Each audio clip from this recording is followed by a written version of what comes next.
inviting me to this first conference on Herzl's vision and the reality of our time.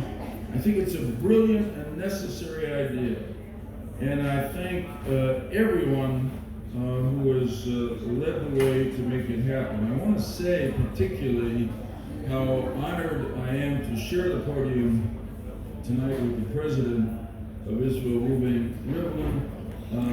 I thank him for his kind words toward me, and I want to say that he is, in my opinion, his life of service to Israel has really personified Herzl's vision and his values, and as president, he has truly embraced Herzl's dream of a unified and principled Jewish people and a strong Jewish nation.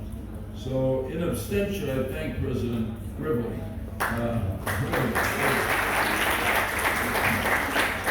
Somebody said to me once early in my years in Washington that in Washington you will know somebody really thinks well of you if they praise you when you're not in the room, because they will all praise you when you're in the room.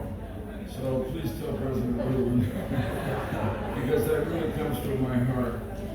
When Itamar invited me to speak, he said he thought I was in a unique position to participate in this first conference, both because, as he was kind enough to say, I have been a leader in American government and also a devoted Zionist, and that's what I will try to do.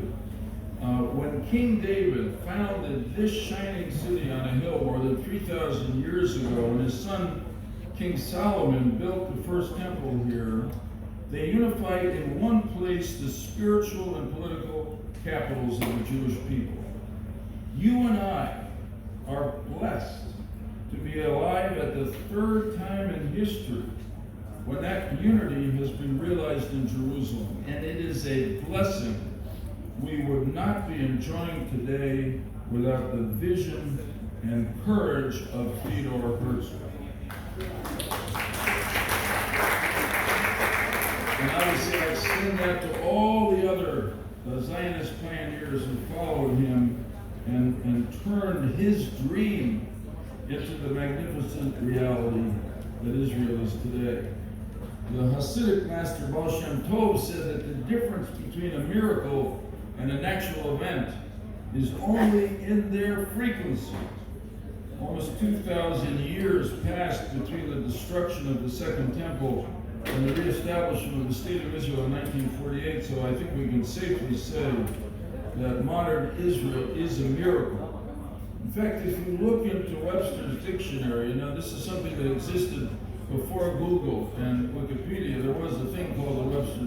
Stanley Fisher, you remember this? Yes.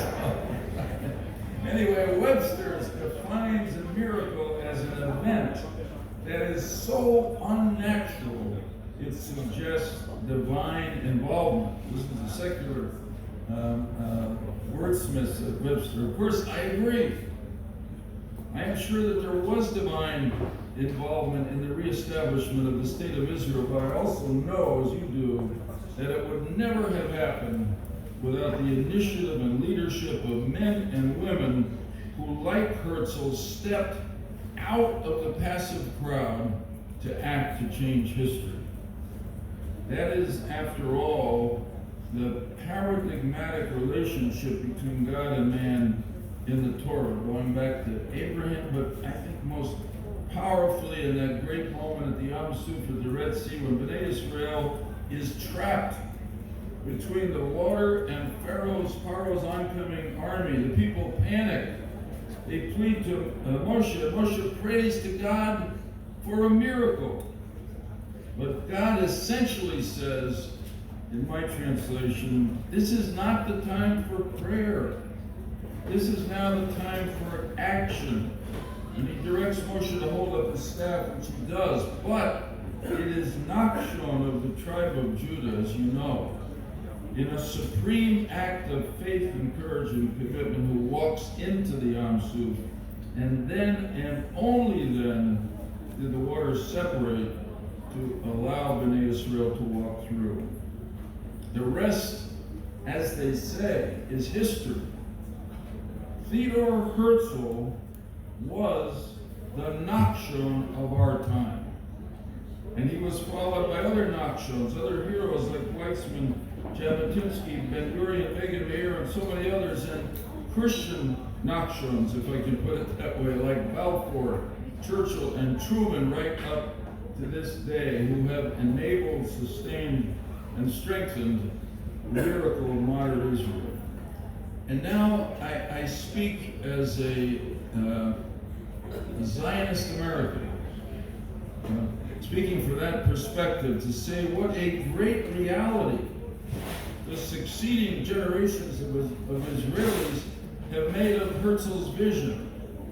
As Dr. Levy said, and I agree with him, the vision has not been perfectly realized, but a lot of it has. Look around you here in Israel as frequent visitors like Hadassah and I do, and we see a thrillingly diverse people, realizing the prophet's vision of an ingathering of Jews from the four corners of the world, a vision that Jews prayed for every day for centuries, and then Herzl acted.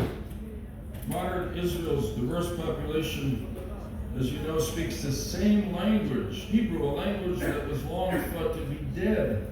As far as anybody knows, this is the first time a language has literally been reincarnated, and all the better by a nation restoring its sovereignty and its ancestral homeland. What else do we see as visitors? Here we see a world-class economy, ripe with globally significant innovation and entrepreneurship, and may I say, a rather superb banking sector as well. Just thanking our host.